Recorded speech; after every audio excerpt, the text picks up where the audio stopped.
Imagine being 18 years old again, fresh out of high school, full of dreams about the future.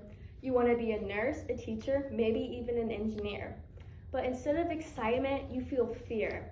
Not fear of failing your classes, but fear of drowning in debt before you even start. That's the reality for millions of Americans today. Like many of you, I can understand this fear. I probably won't apply to my dream colleges because of the price tag. I also might be buried in student loans before finishing my first semester. College was once a pathway to opportunity is starting to feel like a financial trap. Most of you will plan on going to college, whether it's a university, four-year school, trade school, or tech school.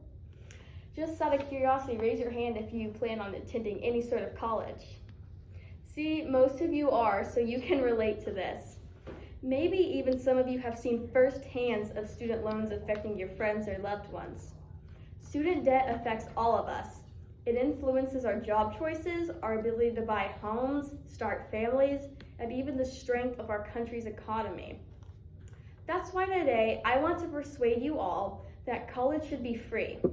Free college would expand access to education, strengthen the economy, reduce inequality, while the costs are far less than most people think. First, free college increases access and opportunity to everyone. According to the 2023 Federal Reserve, the average student loan debt in the U.S. is over $37,000, and that number keeps climbing each and every year. For many families, that's the equivalent of buying a car or even a small house. So imagine wanting to start fresh, build your family, but instead all that money has to go to your student loan debts. When college costs this much, it's not just an inconvenience, it's a barrier. Low income and first generation students are often the ones left behind, even when they have the talent and motivation to succeed. And if we go ahead and look at this graph, it shows the parent and student debt over time. This is the graph by New York Times. It has the student debts have almost topped 40,000, and that number keeps climbing each year. And it doesn't matter whether it's student or parent, the number keeps climbing. Now compare this to countries like Germany or Norway, where college is tuition free. A 2022 OECD reports that these countries have higher college participation rates and fewer dropout rates, proving that affordability opens doors. When financial barriers go down, graduation rates go up, and that is a proven fact. A 2021 Brookings Institution study found that students are 20% more likely to graduate when they don't have financial stress. And according to the 2022 THEC study in Tennessee, the Tennessee Promise program increased community college enrollment by 30%. And for those of you who don't know, the Tennessee Promise program is a totally free scholarship that offers free tuition, 2 free years of college tuition in community college, proving that this works. Free college helps more students not only start school, but finish it. And if we go ahead and look at this graph, it shows all of these countries and how much annual public tuition fees cost. And US is number 1, and that's not a good thing. And how I mentioned that New York and Norway had free, they are nowhere on this chart, which is what the US should be looking towards. Second, a more educated population means a stronger economy.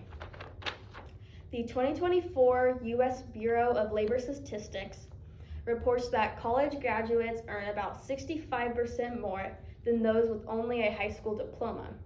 That's not good for them, it's good for everyone. Higher earnings mean more spending, more taxes, and a more skilled workforce, in which countless of jobs opportunities would open up for everyone. Free college reduces inequality.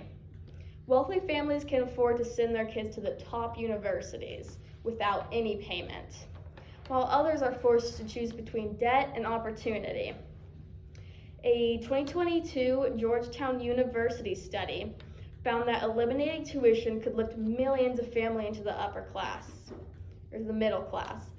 When more people can access education, the entire country benefits. And for you who don't know, all of this means a better economy. More money coming into the country is a better economy. Although some argue that free college would cost too much or devalue education. But let's put that into perspective. The U.S. spends over $850 billion a year on the military, according to the 2024 congressional budget. Making public college tuition free would cost around only $79 billion a year, which is 10% of that. So as you see, the U.S. could definitely afford to put this into their cost. They just choose not to, which is a problem. And if we see this graph over here, the military spends in the whole total thing of the U.S. federal funding is $1.7 trillion. And the war spending of that funding wars is almost around 50%. It's at 47%. And education here is only at 4%. So imagine if we even cut off a sliver of that and put it into the education.